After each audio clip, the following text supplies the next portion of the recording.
За та бүхэндээ өнөөдрийн мэндийг хүргэе. Тэгээ вирус гепатитын илрүүлэг онцлогооны талаас гепатитын Б болон дельта вирусын илрүүлэг онцлогоо эмчилгээний хяналтыг ярих гэж байна. Нэгдүгээрт Б вирусын халдвар бол нэгдүгээр вакцинтай халдвар. За вакцинтай халдвар учраас энэ 1990 оноос хойш бол Монгол улсад бол анх гепатитын Б вирусын вакцин хийгдсэн байгаа. Тэгэхээр нэг үгээр хэлбэл 30-аад насны залуучууд бол вакцинтай байгаа. Гэсэн ч нөгөө вакцины хамгаалалт авал буюу нөгөө эсрэг биеийн тогтоц нөгөө вирус гепатитын Б вирусаас хамгаалах эсрэг биеийн тогтоц мань хэр байгаагаас шалтгаалаад за илрүүлгээ тухайн насны хүмүүстээс за вакцины дараах эсрэг биеийн тогтоц өндөр байна уугүй үзэж хийх бас илрүүлэг хийх боломжтой байгаа.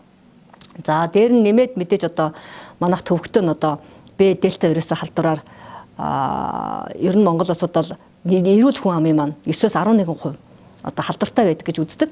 Тийм учраас эрт илрүүлгэнд бол харцангуй вирусын халдвараар халдварт эрсдэл бүхий хүмүүс нь бол нэгдүгээр түрүү ярьсан байнгын эмчилгээтэй хүмүүс, за эсвэл одоо арьс цалст нэвтэлсэн цоолсон ажилбар хийгддэг хүмүүс, жишээлбэл одоо арьсны шивээс, цоолбор, за янз бүрийн эмчилгээний арьс цалст гэмтээсэн ажилбар хийгддэг эмчилгээнүүд хийгддэг хүмүүс, за мөн шүдний эмчилгээнд хамрагддаг хүмүүс, за дээр нь за ажлын нөхцөлийн хувьд бол мэдээж эмч эмнэлгийн ажилчид онцгой шүүх цагдаа гээд хүний биологийн шингэнтэй ажилдаг ийм бүх ажил мэргэжил ордог юм аа.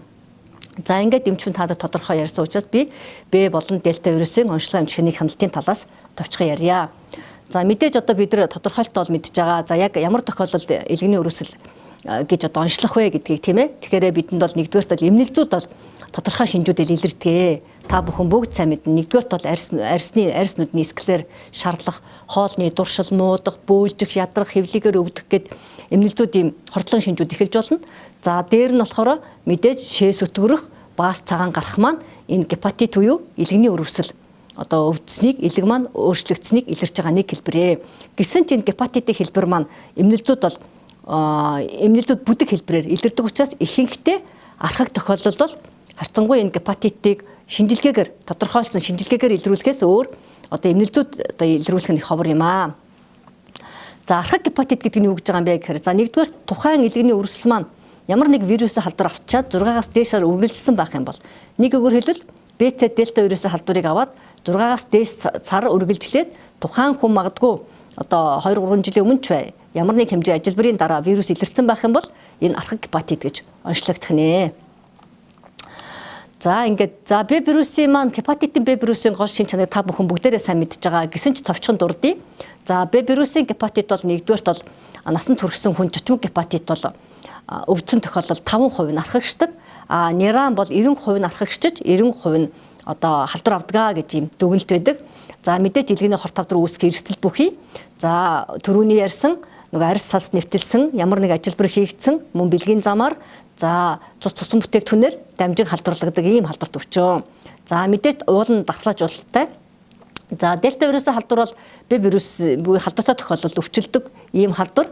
За мөн бас өвчлөлийн явц нь чочмог болон архаг хэлбэрээр явагддаг. За илгэний хорт тавдар үүсгэх эрсдэл бүхий. За бас адилхан халдварлагдах зам маань адилхан. За перинатал буюу цус бэлгийн замаар халдварлагдана. За дархлаажуулалт бол харьцангуй яг дельта вирусын эсрэг өвөрмөс дархлаа байхгүй ч гэсэн Б вирусын дархлаажуулалт маань давхар хамгаалагдах юм боломжтой юм халдвар байгаа. За ерөнхийдөө Б вирусын халдварын төвөгтэй тохиолдол нь юу юм бэ гэхээр тэгээ та бүхэн энийг уншиж байгаа.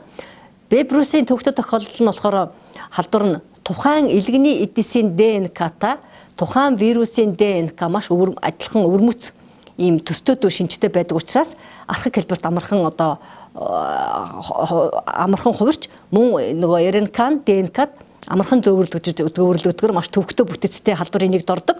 За Б вирусын бүтэц нь ингээд чаашлаад нөгөө нэг үгээр хэлбэл вирион болоод ингээд буцаад цөмрөөгөө зөөгдөөд ингээд вирус үржил явагддаг. Ийм төвөгтэй амьдралын мөчлөгтөө ийм халдвараа. За Б вирусын халдварыг та бүхэн мэднэ. Нэгдүгээр хурц халдвар, чочмог халдвар гэж байгаа тийм ээ. Эрүүл хүн за нөгөө халдвар дамжих замаараа халдвар авснаас хойш 3 сарын дотор мэдээж одоо арьс цалст бүх эмнэлзүүд шарлалттай хэлбэрээр явагдаж болно. Эсвэл шин тэмдэггүй хурц хэлбэрээр явагдаж болно. За архаг хэлбэр нь ихэнхдээ шин тэмдэггүй явагдана. Архаг гепатит мөн илгэний хатуурал илгэний 9 хорт тавдраар илрэх нэм боломжтой. Ерөнхийдөө B вирусийн халдвартай хүмүүсийн 10-аас 25% нь ерөнхийдөө илгэний хатуурал хавдар үүсэх юм тавилан зурагтай төвөгтэй юм халдварын нэг тооцогддог. За B вирусын халдварын илт судлалын маркерууд манад их жоохон 11 орчим төрлийн маркер ер нь бол гепатитын B вирусыг ойлгодог.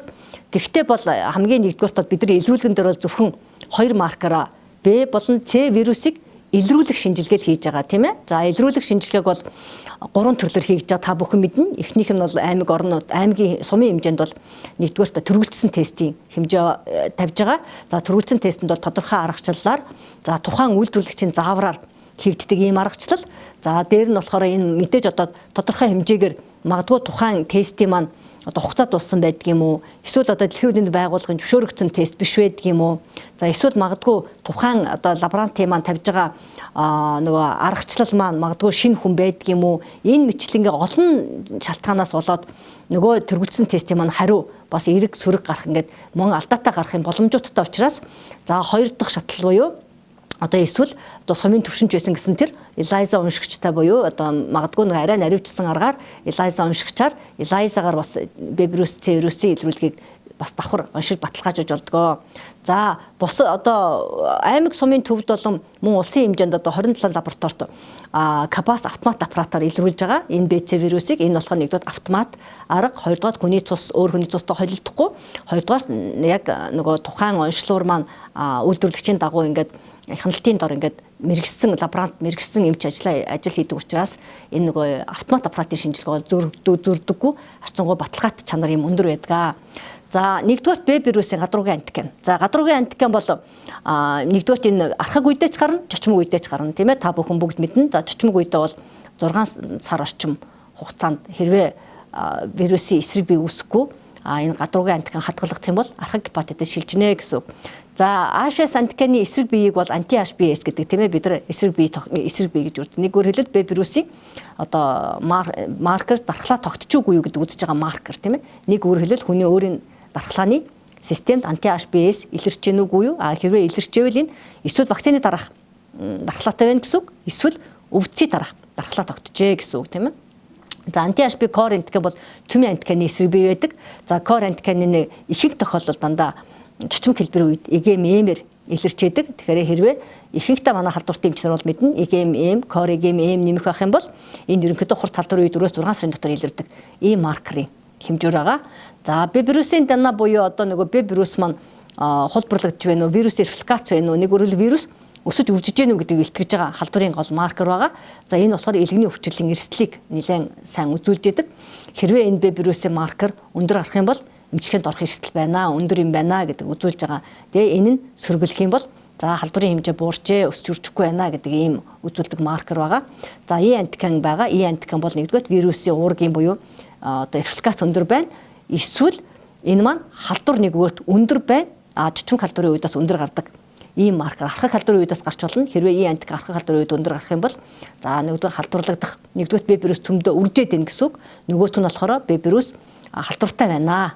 Нэг өөр хэлбэл тухайн хүнээс B вирусын одоо биологийн шингэнээр халдвар их үржилтэй вирусууд ялгараад байна гэсэн ийм маркерууд байгаа. За ингээд хэдүүлээ ээлцээ маркерууд дүгнэлт хэлэхэд бол HS антиген бол халдварын явцад хурц халдварын үед архаг халдварын бүх үеүүдэд бол эерэг гарна. Анти-HBs бол хурц халдварын эдгэрэх үед гарна. Дархлаажуулалтын дараа гардаг. E антиген бол ихэвчлэн вирусын ачаалал ихтэй үед мөн халдвартай үед тохиолддог.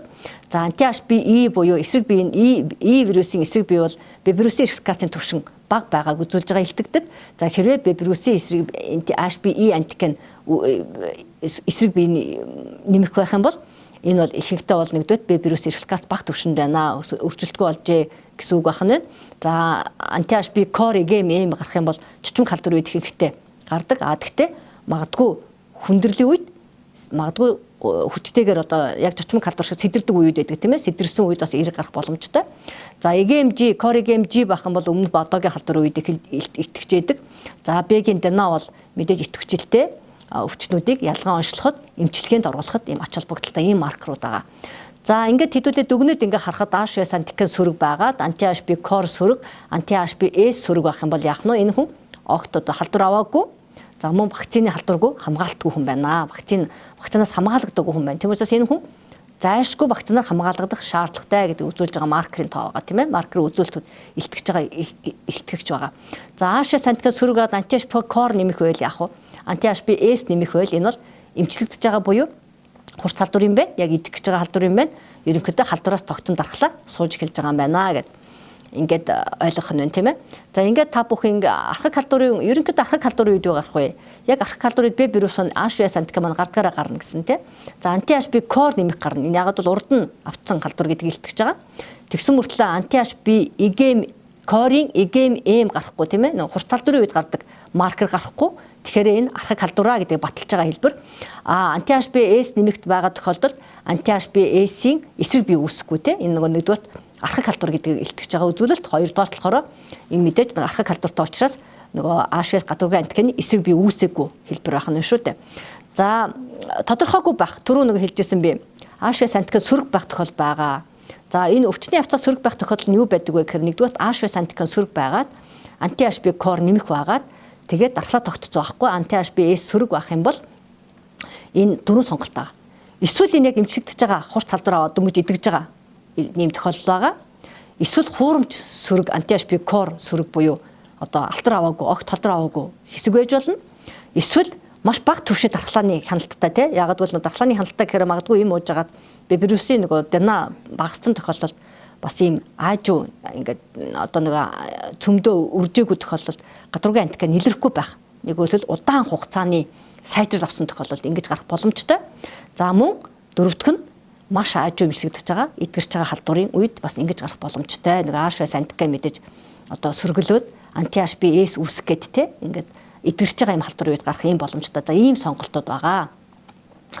За тэгэхээр архаг халдварын үе шатыг бид нар ер нь юу гэж ярьдаг вэ? За архаг гепатит. За B вирусын гепатитыг ерөнхийдөө дунд нь ингэж ялгаж ингэж онцлоход айгүй хэцүү байдаг тийм ээ. Та бүхэн ерөнхийдөө эмчнэр манууд мэддэг. Яг аль үеийн одоо итгэвчж байгаа хэлбэрийн аль үеийн одоо шилжиж байгаа хэлбэрийн гэдэг ялгахад айгүй төвхтэй байдаг. Тэгэхээр ерөнхийдөө энэ удирдамжин дээр байгаа яг архаг халдвар гэж үеийн архаг гепатит үед нэгдүгээр E антиген эерэг байх, E антиген сөрөг байх. Нэгүр хэлбэл хуучин нэрсээр бид нар дархлаа төвчл гэж үеийн, дархлаа итгэвчл гэж үеийн, итгэхгүй тэгч үед яах гэдэг. Энэ бол B вирусын эмчилгээнд бол одоо маш чухал ач холбогдолтой. Яагаад вэ гэвэл B вирусын эмчилгээг бол B вирус илэрсэн хүн болгонд хийхгүй та бүхэн мэдж байгаа тийм ээ удирдамжаараа. За удирдамжин дээр юу гэж байдаг вэ гэхээр за энэ хуучин нэршлэрээ бид дархлаа төвчлэн үед яах юм? Итгэхгүй тэгч үед яах юм? Сөрөг гепатит үед яах юм бэ гэдэг ингээд 10 слайдн дээр товчхон тайлбарлаж өгөө. За ерөнхийдөө бид нар E антиген сөрөг архаг гепатитыг бол нэгдүгээр B вирусын репликац бол үржил цөмдөө явагддаг, мутац явагддаг. За магадгүй цирроз давшингүй явцдаа явагдаж болно. За дархлаа дутагдлын үед бол мэдээж B вирус дахин итгэвч чичмэг гепатит хэлбэрээр итгэвчж болно. Энэ ялангуяа цусны үүдэл шилжүүлэн суулгах дархлаа дарангуулах эм эмчилгээ, хим эмчилгээний дараа гэх мэтчлэн харж болдог. За мэдээж насан туршийн дунд шинэ халдварын архагших байдал бол газар зүйн хамаарласаас хамаарах мэдээж бас байж болдог. Яагаад бол манайх бол баг нутагшмал шахуу B вирусын халдвартай орон тооцогддог. Дээр нь магадгүй элэг гэмтэх одоо жишээлбэл архины хэрэглээ, бусад эмийн хэрэглээ гэх мэтчлэнгийн ийм элэг гэмтэх юм хэрэглээнүүд маш ихтэй. Ийм газар шат эмнэл зүүн явцвал жоохон төвхтэй явагддаг. За тэгэхээр дархлаа төвчлийн үед бол итгэхгүй тэгчийн үед бол вирусын эсрэг юм уухгүй. Та нар бүхэн тэр харж байна тийм ээ. Цэнхрээр бичсэн байна. Яг ямар үед нь уух юм бэ? Циррозын аль чатанд илэрсэн үед, дархлаа итгэвтэй үе. За мөн халдварын далд үед энэ эмийн эмчилгээ заагдаж болно. За тэгэхээр энэ слайдаас бол нэлээд тодорхой харагдана. За H5 антиген нэмэх байгаад, E антиген нэмэх байгаад, за B вирусын дана тогтвортой айхтар өндөр өсөөгүй ч гэсэн алаа тогтвортой энэ үеийг дархлаа төвчлийн үе гэж яриад байгаа. Тэгэхээр дархлаа төвчлийн үеийг яг хэдэн наснаас байх вэ? Ерөнхийдөө 30 хүртэл насны залуучууд яг ихэвчлэн энэ үедээ байдаг дархлаа төвчлийн үе гэж ярьдаг. Маш бага хэмжээний эсвэл фиброз үүсдэггүй, өрөвсөл маш бага явагддаг. 10-аас 30-40 жил үргэлжлэдэг учраас хэрвээ H5 антиген нэмэх байгаад E антиген өндөрч байсан гэсэн данагийн тоо хэмжээ өндөр биш байгаад алаа тогтвортой байх юм бол бид энийг дархлаа төвчлийн үе гэж ярих нэ. Энэ бол 10-аас 40 жил үргэлжилдэг процесс учраас ялангуяа өдөрдмжин дээр 30-аас доош насны залуучууд эмийн эмчилгээ хийхгүй гэсэн юм тодорхой заалт байгаа. За хизээ дархлаа клиренсийн үе болдог вэ? За мэдээж Б-гийн дана өндөр идэвхжээ савлаад алаатын хэмжээ доктортой өндөр савлаад идэвхтэй өрсөл явагдаад ялангуяа элэг гэмтэж байгаа асаа далаатын хэмжээ ихсээд нормдоо бол 2-5 дахин өндөр байх юм бол нормоос ийм тохиолдолд дархлаа идэвхжлийн үе буюу одоо дархлаа E антиген архаг гепатитын халдварын үе гэж ярьдаг. Тэр энэ сэдэрсэн үеч гэж нэг үр хэлээд байгаа. Тэр энэ үед бол B вирусын эсрэг ийм мөхнэ. За та бүхэн харж байна. Анти-HBe антиген ерөнхийдөө явцын үед нас ахих тусам харцангуй ингээд олон жил халдвар тээгээд анти-HBe антиген сөрөглөх тохиолдол байгаа. Тэгэхээр энэ үед бол вирус эрхлэхээс бага үе гэж байдаг. Жишээлбэл Б-гийн данаа тоологдохгүй, алаатын хэмжээ маш бага, хөнгөн зэргийн гепатиттай, фиброз маш багатай ийм тэгсэн мөртлөө фиброзоос шалтгаалсан бага зэргийн өвдөгч хэсгээр бол хатуурал тохиолдож болдог. Тэгэхээр энэ хэсгийг бол вирус эрхлэхээс бага үе гэж яриад байгаа юм бид нар. За энэ бага үед бол бид нар Б вирусын эсрэг юм авах зайлшгүй шаардлага байхгүй гэж үзэж байгаа. За эргэн идэвхжлийн үед бол ерөнхийдөө ихэнх өвчтнүүдэд бол вирусын эргэн идэвхжлийн үед ихэвчлэн дандаа ахмад насны элгэний гэмтэл өрөвсөлтөд сэдэрсэн тохиолдолд за тэгээд дээр нь хим эмчилгээ юм уу бусад одоо дархлаа дарангуул эмчилгээ хийгдсэн тохиолдолд бол алаатын хэмжээ гепатит Б вирусын данаа бас хүчтэйгээр савлах тохиолдол байгаа. За эргэн идэвхжлийн үед бас одоо сүүлийн үед нэг ажиглагдаад байгаа юм маань Б вирусын гинт тасалсантай холбоотойгоор эргэн идэвхжлийн үе ажиглагдаж байгаа. За Б вирусын имийг удаан хугацаар ууж явж байгаа вирусын эрхлэхээс үе вирусын үржлийг дарангуулж яснаа гинтхэн им зогсоосонтой холбоотойгоор Б вирус гинт чочмогоор хүчтэйгээр одоо өсөж үржиж эхэлдэг. Тэгээд элэг гэмтдэг тийм ээ. Тэгэхээр та бүхэн мэдж байгаа ерөнхийдөө шарлалт бүхий асаа талаад нэлээд савлцсан бараг чочмог гепатит ингээд эргэж ирж байгаа, сэтэрж байгаа хүмүүс ирж байгаа. Энэ им гинт зогсоосонтой холбоотойгоор. За тогтвортой сайжрал үе гэж гардаг. За зарим өвчтөнд бол маш олон жилийн тогтвортой сайжрал үе гардаг. Гэсэн ч H антиген магадгүй сөрөглөх тохиолдол байж болно. Энэ тэгэхээр түрүүний ярьсан Б вирусын данаа маш бага хэмжээгээр агуулгадаг учраас итгэл гэж үзэхгүй мөн H антиген сөрөг гарах тохиолдол байгаамаа. За дельта вирусын халдвар маань бол ихэвчлэн бол дандаа Б вирусын репликацийг дарангуулдаг ийм вирусын халдвар ихэвчлэн түрүү ярьсан Б вирусын халдвар дээр хамт ийм явагддаг халдвар. За Б вирусын халдваргүй ах юм бол тэр хүн тухайн хүн дельта вирусын халдвар авах боломжгүй тийм ээ. За мэдээж хоёр хэлбэрээр явж байгаа та бүхэн ихэвчлэн мэдж байгаа.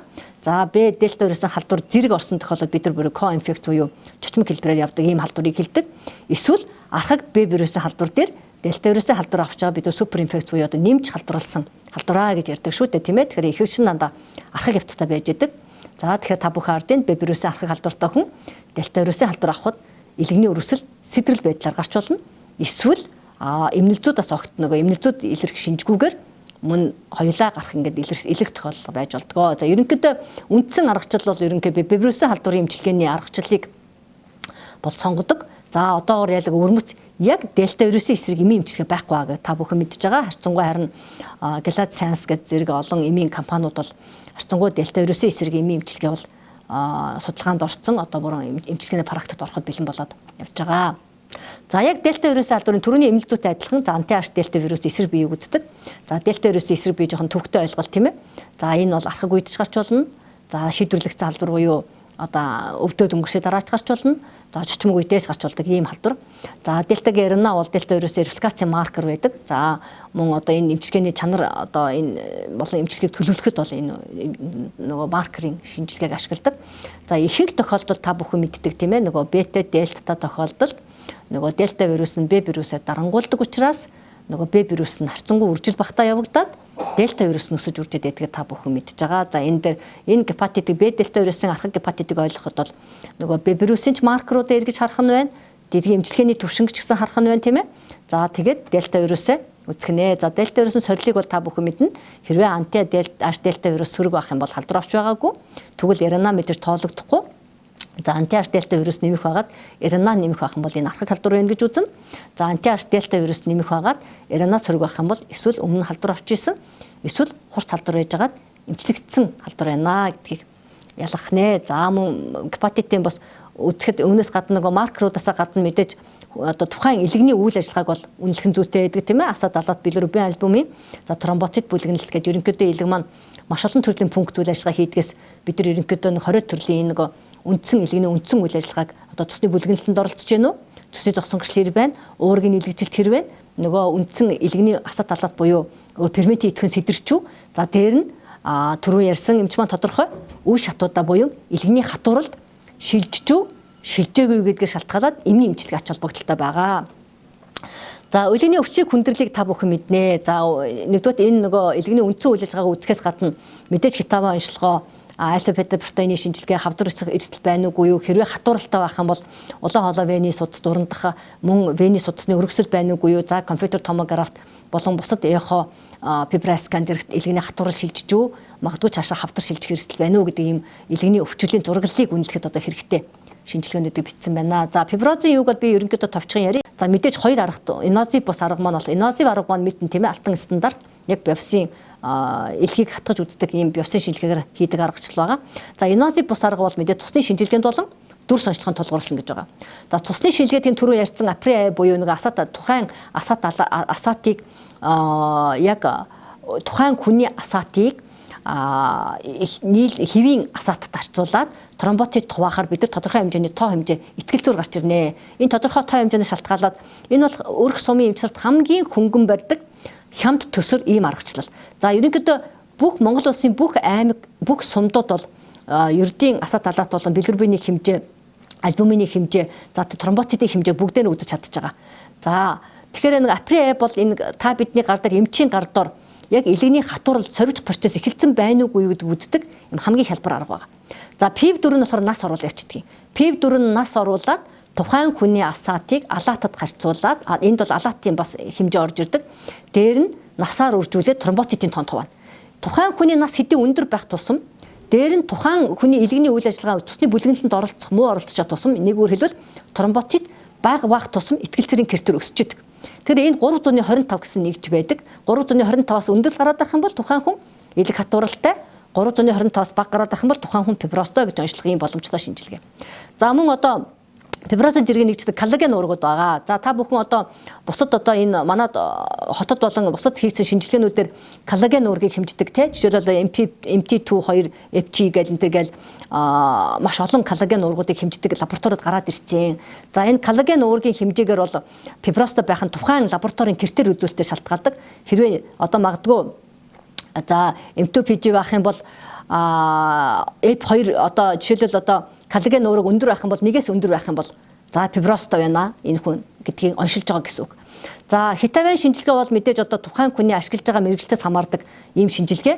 За тэгтээ бол мэдээж хитаве бол одоо аймаг сум орон нутагт бол мэдээд тухайн илгэний хэлбэр хэмжээ, за нягтрал, за илгэний эхо ойлтын байдал, венопортогийн буюу одоо хэрвээ илгэний хатуурал байх юм бол тухайн хүний эрүүл илгэний венопорто буюу вений гол судас маань 1.2 см дээш гарах ёсгүй байх ёстой. Тэгэхээр магадгүй илгэний хитавигаар хараас сурцсан байх юм бол энэ хэмжээнүүдэд тавиад ашиглаад сурцсан байх бол хитавигаар онцлох нэлээд өргөн боломжтой байгаа.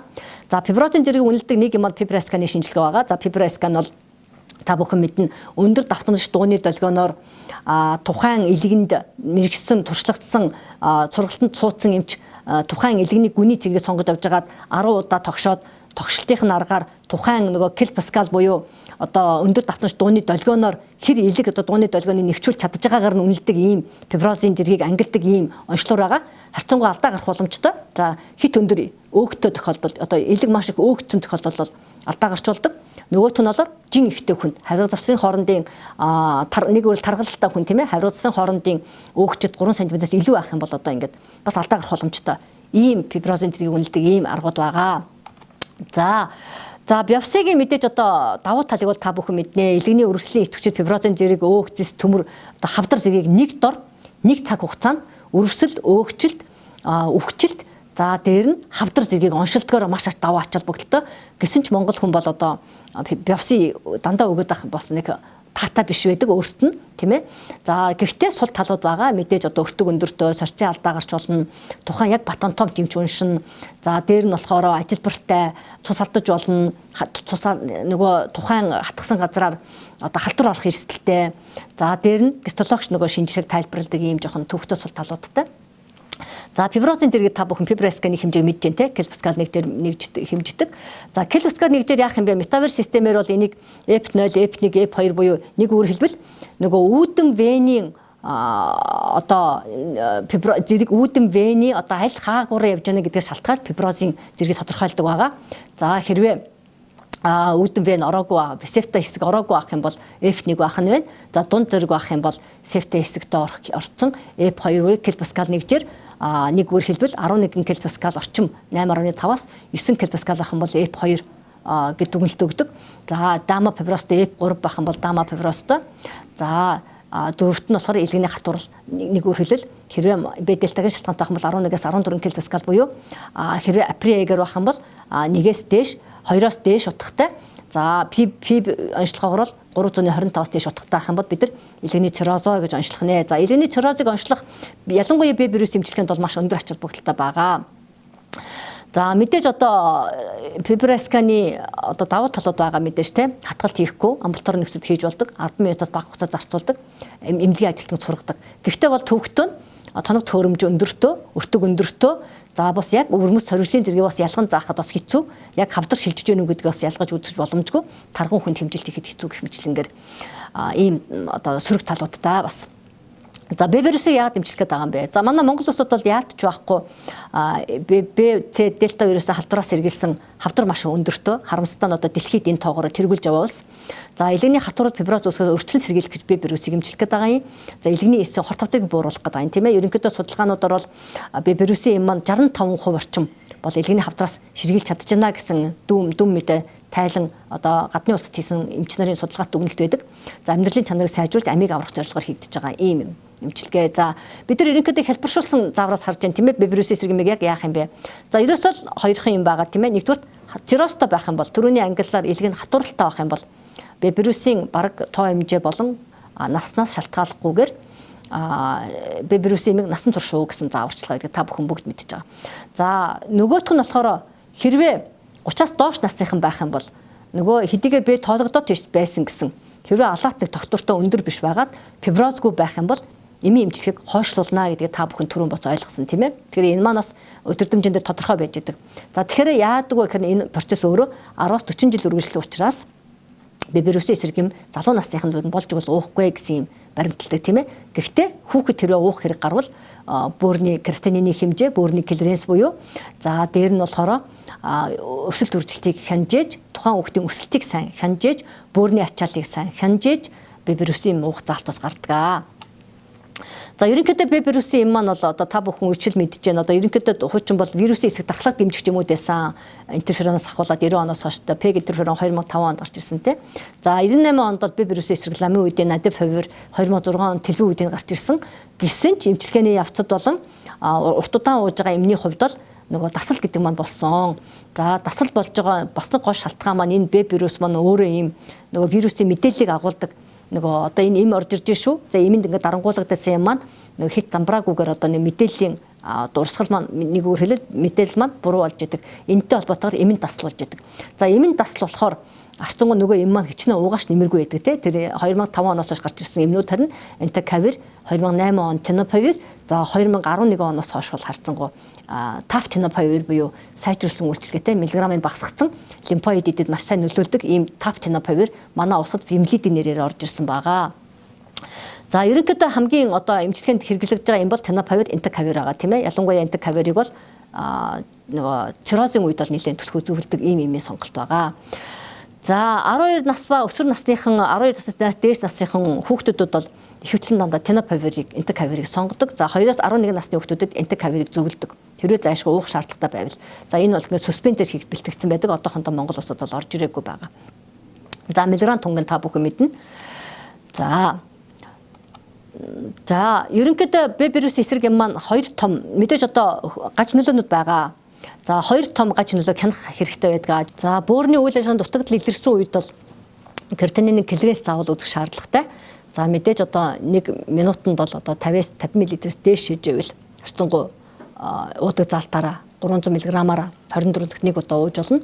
Хэрвээ магадгүй энэ клиренс буугаад авах юм бол та бүхэн харж байна 30-аас 49 болох юм бол 48 цагт нэг удаа, бүр 10-аас 29 байх юм бол 72 цагт нэг удаа, магадгүй бүр одоо огт шийхгүй гемодиализ энэ төр шаардлагатай байх юм бол 7 хоногт нэг удаа уух заалт бас гарч болно. За Entecavir-ыг бас ингээд миллиграм тунгийн хацууд харж байна.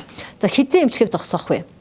За ерөнхийдөө цээр хатууралтай үед бол хизээч эмчилгээ зогсоохгүй гэсэн. Ерөнхийдөө одооны байгаа нэм бол насан турш уух зөвлөгөөтэй эмчил зөвлөгөөтэй байдаг тийм ээ.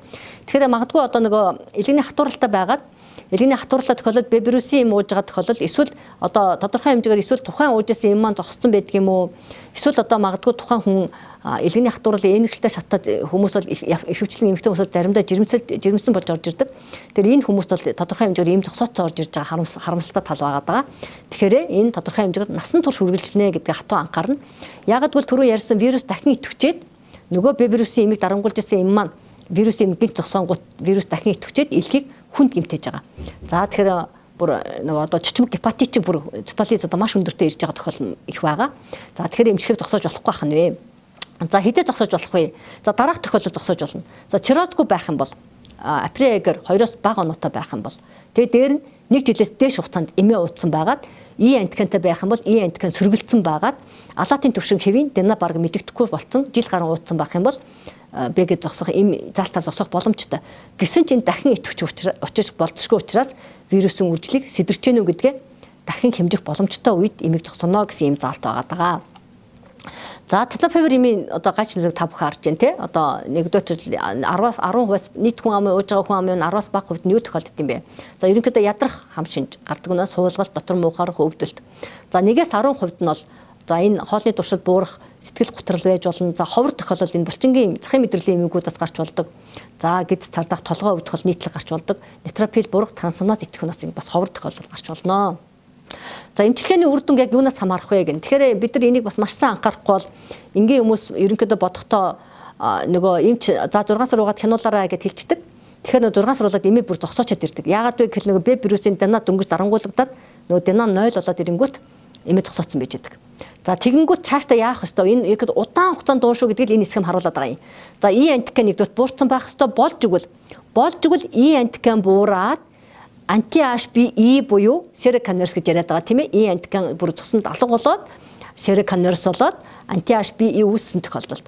За бүр сайн тал нь бүр яг одоо маш сайн одоо эдгэрэлтийг юугаар заадаг вэ гэхээр HBS антиген гадуур антиген өөрөө арилаад анти-HBS үүсэх юм байгаа юм. Гэхдээ энийг ингээд цэнхрээр тодоо дугуулсан байгааз за энэ маань болохоор энэ баг ийм сероканерс болох тохиолдол энэ баг байдаггүй. За бүр 100 мянган хүн амд одоо 2-3 хүн ч байдаг юм уу? Маш цөөхөн хувь тохиолддог. За ингэсэн тохиолдолд бид нар харин эдгэрэлт явагдлаа гэж үзнэ. За гэхдээ энэ бас тохиолдож байж болдог. За вирусын эсрэг эмчилгээний үр нөлөө юу юм бэ? За бид нар фиброзын юг харж байна тийм ээ. Галлон өргөчлөөр бүрхэгдсэн фиброз байна. За тэгвэл одоо энэ Б вирусын Б-ад нь за тэгвэл Б-д нь хэсэг хугацааны дараа яасан бах нь нэг галлон өргөчлийн фиброзын сорвичих зэрэг нь багассан байгаад С-д нь бүр байхгүй шахуулсан тийм. Тэгэхээр фиброзын даймжлаас хэрглэж өгнө. Циррозын үеч гэсэн фиброзыг харцангуй багасгаж өгнө. Нэг эрүүл эдээсээ бас давхар хамгаална. За циррозын даймжлаас сэргийлж өгнө. Элгэний өст өмнө үүсэх эрсдлийг бууруулж өгнө. Халтад дамжих эрсдлийг бууруулна.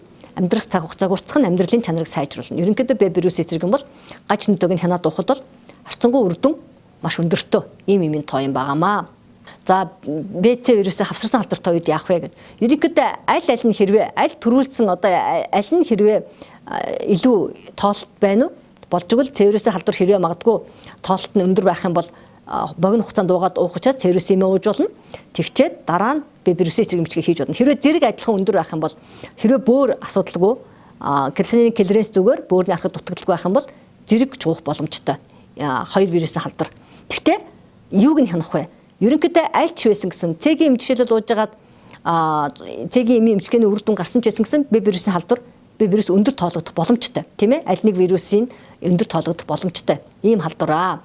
За бета дельтатай үед хэлсэн түрүүн за Б вирусын эсрэг ерөнхийдөө эмчилгээгээ өдөрдмжийн дагуу хийгдэнэ. Одоохондоо бид нар өдөрдмжин дээр пег интерферон л байгаа. Гэхдээ пег интерфероны гач нөлөө бол төвхтэй байгаа тийм ээ. Та бүхэн мэднэ гемоглобины хэмжээ одоо 8-аас доош юм бол эмийг бүр тас зогсоодог. Тромбоцит 50-аас доош ч юм бол огт уулгаж болдог. Цус алдах эрсдлийг хүндрүүлдэг. Гэх мэтлэнгээр пег интерферон дээр нь болохоор маш өртөг өндөртөө гач нөлөө ихтэй сэтгцэд одоо нэг үр депресс одоо маш их оруулдаг ийм төвхтэй эмчилгээ. За тийм учраас энэ маань бол хэрвээ зайлшгүй шаардлагатай үед бол мэдээж одоо өдөрдмжин дээр байгаа юм чи хийж болно. Гэсэн ч одоо маш олон хянжээж олон зүйлийг хянжээж сар тутамдаа нөгөө цусны ерөнхий шинжилгээ болон хүнээ үзжээж ингээ эмчилгээг үргэлжлүүлэх юм заалттай төвхтэй юм өвчөө. За ихээс сурах дамжих халдвар бол мэдээж одоо Б дельта вирусын халдвар үед зайлшгүй яригдах ёстой. За энэ дээр бол мэдээ трипл элиминашн буюу 2019 оны 12 сарын 31-нд 614 тоо тушаалаар бол сайдын тушаалаар батлагдсан байж идэгий. За Б вирусын халдвар маань болохоор умайд дотор одоо ихээс урт халдхан одоо халдвар нь ховор гэж байгаа юм тийм ээ. Яг яасан тохиолдолд яг умай ус сагарсан үед юм уу? Эсвэл нөгөө одоо ээж төрөх гэж байгаад ямар нэг зурагдал нэраа арсны шалбаралт их. За тэгээд арсын зурагдал. За дээр нь ээжийн одоо нөгөө өвтрэний урагдал энэ их байх юм бол халдвар ах эрсдэлтэй. За төрөх үед ургийн арьс салцд бол эхийн цус умайн нөгөө хүзүүний шүүрэлтэд хүрэлцснээс ерөнхийдөө халдвар дамждаг гэж үздэг. За Б-гийн дэна И антиген эрэг бах нь халдвар дамжихад бол шууд нөлөөтэй байгаад байдаг. За ерөнхийдөө бид нар перинатал халдварлалтыг бол маш төвөгтөн нера үед ерөнхийдөө 90% халдвар авч 90% архагчдгаараа жоохон хамгийн төвөгтэй халдварын нэгт ороод байгаа. За тэгэх юм бол магадгүй тэр хүүхд одоо батгнез 9-20 настай гэхэд магадгүй илгэний хатуурал тохиолдож болох нь тийм ээ, ийм ч тохиолдол зөндөө ирж байгаа. За 1-5 насны хүүхд тань халдвар авах юм бол 30% архагшиж болно. Харин насанд хүрэгчид халдвар авах юм бол 1-5 хүн архагчдгаа гэсэн ийм 3 хамаарлыг та бүхэн бүгдээрээ мэднэ тийм ээ. За ийм 3 хамааралтай. За мэдээж өвчид тавиланд бол нэлээд олон юм нөлөөлнө. Мэдээж одоо вирус өөрөө нөлөөлнө, тоололт нөлөөлнө, эзэн бие нөлөөлнө, тэ тухайн хүмүүс архаг суурьвчтай, диабеттэй, өөхжилтэй байх нөлөөлнө, хатууралтай байх нөлөөлнө. Дээр нь орчны найраг тамхиныг хэрэглээ. Афлатоксин буюу хөгц мөөгөнцрийн одоо манайх одоо магадгүй хөгцтэй харуул хийддэг хүмүүс шүү дээ. Хөгц мөөгөнцрийн хэмжээ ихсэх. За С вирус, дельта вирус, HIV буюу хэдэн хэвгийн халдвар, хавсарсан халдвар авах юм бол тавиланд нөлөөлөх нэ. За хэрвээ их нь АШ антиген нэмэх байгаад HV-E антиген эрэг байх юм бол яах нь вэ? 70% халдвар авч 90% архагшин. Ерөнхийдөө 90% халдвар авна, бас 90% архагшин. За АШ антиген эрэг байгаад E антиген сөрөг байх юм бол 5-аас 10-20% халдвар авч болно. Гэхдээ архагшин адилхан 90% архагшин гэдгээрээ жоохон нөгөө халдвар жирэмсэн ээжид бол жоохон төвхтэй халдварын нэг байгаа. Ерөнхийдөө манай Монгол улсад бол 7000 гаруй орчим халдвартай их байна гэсэн, халдвартай их төрж байна гэсэн юм судалгаа бас байдаг шүү дээ, тийм ээ. За энэ зураглал байна. Та бүх энэ зураглалыг харж байна. За ерөнхийдөө эхний одоо ерөнхийдөө жирэмсний халт 8 удаа ирж үзүүлж байгаа. Эхний одоо тухайн үеийн нэг удаагийнхаа өнжөө дараагийнх нь ирсэн ч байсан гэсэн Б вирусээ 50. HV антиген С вирустэйгээ дох тэмбүүтэйгээ зэрэг 50 гэсэн юм өдөрдөмж байгаа тий сайдын тушаал байгаа.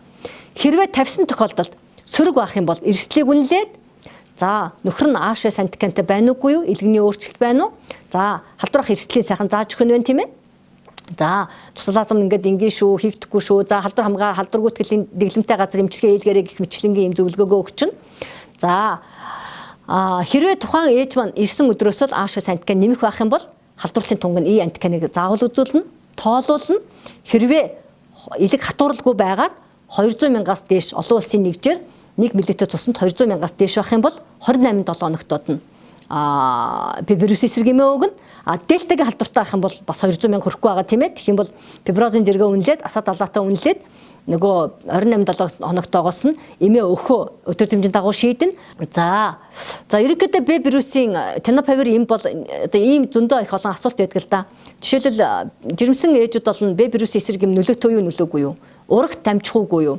За дээр нь урагт одоо янз бүрийн хэмжээгээр одоо ургийн болон одоо эрхтэй системийн өөрчлөлт өгөхгүй юу гэдэг. За тэгэхээр энийг одоо Австралийн энэ Бенжамин гэдэг мундаг доктор одоо 10 жил судалсан бидэрт бас хичээл лекц зааж байхдаа ярьж байсан. Өөрөө бол жирэмсэн ээжийг дагаад 10 жил судлаад хүүхдийг төрснөөс хойш 10 жил одоо 10 нас хүртэл нь одоо 1000 гаруй ээжид юм судалгаа хийсэн мундаг доктор ирж бидэд хичээл заасан. Тэгээ тэр эмчийн тэр докторийн судалгаагаар Б вирусын эхэд болон урагт хүүхдэд эрхтэн системийн хувьд ямар нэг бүтцийн болон ямар нэг огт одоо ийм гаж нөлөө өгөөгүй. За хоёрдугаарт болохоор тухайн ээжийн Б вирус тухайн хийсэн хүүхдэд Б вирусын мууга төрсэн хүүхэд дээр нь хепапигийн вакцин хамрагдсан байсан. Тэгэхээр хүүхэд халдвартай төрөөгүй гэсэн ийм нэг сайхан тоо мэдээлэл байдаг. Тэгэхээр та бүхэн Б вирусын мууж байгаа тохиолдолд ээжид одоо ингэ ганцхан бөөрийн болон нөгөө кальц фосфорын эрдэсийн солилцоогоо сайн хянана л гэсэн үг.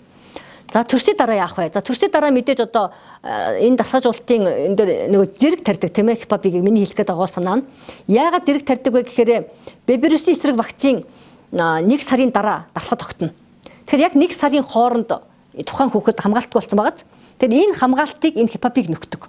Тэгэхээр энэ хепапигийг тухайн одоо 12 цагийн дотор нэг зэрэг тарихгүй бол тухайн одоо вакцинаас хойш 12 цагийн дараа юм уу 7 хоногийн дараа тарих юмш боломжгүй. Тэгэхээр нэг дор тарина, нэг зэрэг одоо хоёр өөр газар нь тарьж өгнө. За тэгээд вакцины дэвтэр дээр тэмдэглэгийг нь бичнэ. За үйлдвэрлэгчийн зааврын дагуу вакцина хийгднэ. За дутуу нейрожинтэд гепапиг тарих уугүй юу асуулт зөндөө ээж байдаг тийм ээ. За Б вирусын халдвартай ихээс төрсэн дутуу ба бага нейрожинтэд яг тухайн нейро амьтдайгаа хамтар зөвлөлдөн тухайн хүүхэд эргэтэн системийн ямар нэгэн хүнд хэлбэрийн өөрчлөлтгүй байх юм бол гепапигийг нөгөө 0.5 мл-ээр нь Б вирусын эсрэг вакцинтай хамт хийгднэ. За ингээд нөхөн дархлаажуулалтын журмын дагуу дархлаажуулнаа. За өрчин сэргийлэлт яах вэ? За антиген эерэг байж байгаа 70-90% өрчин сэргийлэлт хийхгүй байх юм бол халдвар авах нь. Хэрвээ гепапиг авчих юм бол энэ бол 5-10% болтлоо буурах нь байна. За антиген сөрөг тохиолдолд яах нь вэ? Хэрвээ гепапиг хийхгүй байх юм бол 10-40% мэдээж халдварлалтын өндөртөө авах нь байна. Гэхдээ халдвар авчих юм бол нэрэ халдвар авчих юм бол 90% арах шин гэдэг түрүү хэлсэн тийм ээ. За тэгээд хэрвээ гепапиг хийчих юм бол бүр 5-аас доош багасч болно гэсэн ийм сайхан дүгнэлт байдаг. За эдгээр за энэ халдвартай ээжээс төрсэн хүүхдүүдийг 9-18 сартад нь ерөнхийдөө HBS антигеныг анти-HBS-ийг хоёуланг нь үзнэ. За хоёуланг нь үзээд хэрвээ дархлал за энэ хамгаалагдсан байна те анти-HBS эерэг байх юм бол нера дархлаас халдвараас хамгаалагдсан байх нь гэж үзэх нь байна. Анти-HBS буюу гадуур антиген сөрөг гепатит Б-гийн халдвар аваагүй байх юм бол энэ бол хамгаалагдсан юм байна. За энэ хүүхдийг хизээ үзэж болох нь вэ? Магадгүй 10 юм уу 15 жилийн дараа үзэж болох нь байна тийм ээ. За анти-HBS сөрөг байгаад анти-HBS нь сөрөг байх юм бол яах нь вэ? Нэрэ халдварт өртөмхий буюу вакцины хамгаалалт байхгүй гэсэн үг. За тэгвэл нөгөө нэраатай аль болох гепатит Б вирусын вакцина 3 тунгаар нь хийнэ. Нөгөө сүүлчийн тунгаас 4-6 7 хоногийн дараа дахин ахаа шалгаж агаад хийх юм байна тийм. За анти-HBS сөрөг байгаад анти-HBS антиген эерэг байх юм бол халдвар авчлаа энэ хүүхд ээжээсээ. За тэгвэл цаашдаа элгэний үйл ажиллагааг өгөх нь байна. Хизээ хянагдах нь Б вирусын халдвар хит хүчээд хит магадгүй 5 насаас элгэний хатуурал тохиолж идэг тийм ээ. Ер нь байнгын хяналтандаа байлгана гэсэн үг. Б-гийн тоо хэмжээгээ тоолж үзэгнэ гэсэн үг. За ингээд энэ өдрийн хичээл ингээд та бүхэн дууслаа. Товчхон эмчилгээний талдаа ялангуяа эмчнэр яг нөгөө Б-ийг илрүүлдэг болчиход байгаа. Элэг бүтэн Монгол хөтөлбөртэй холбоотойгоор БЦ вирусыг тодорхой хэмжээгээр маш сайн илрүүлдэг болсон байгаа. За илрүүлгийн хавх хэмжээ бол манад бол нэлээд өндөр байгаа. За илрүүлсэн хойно эмчилгээ яах вэ гэдэг асуудал жоохон зогсон байдалтай байгаа. За тийм учраас илрүүлснийхээ дараа эмчилгээний хяналт өдөр дэмжийг товчхон ярьлаа. Та бүхэндээ баярлалаа.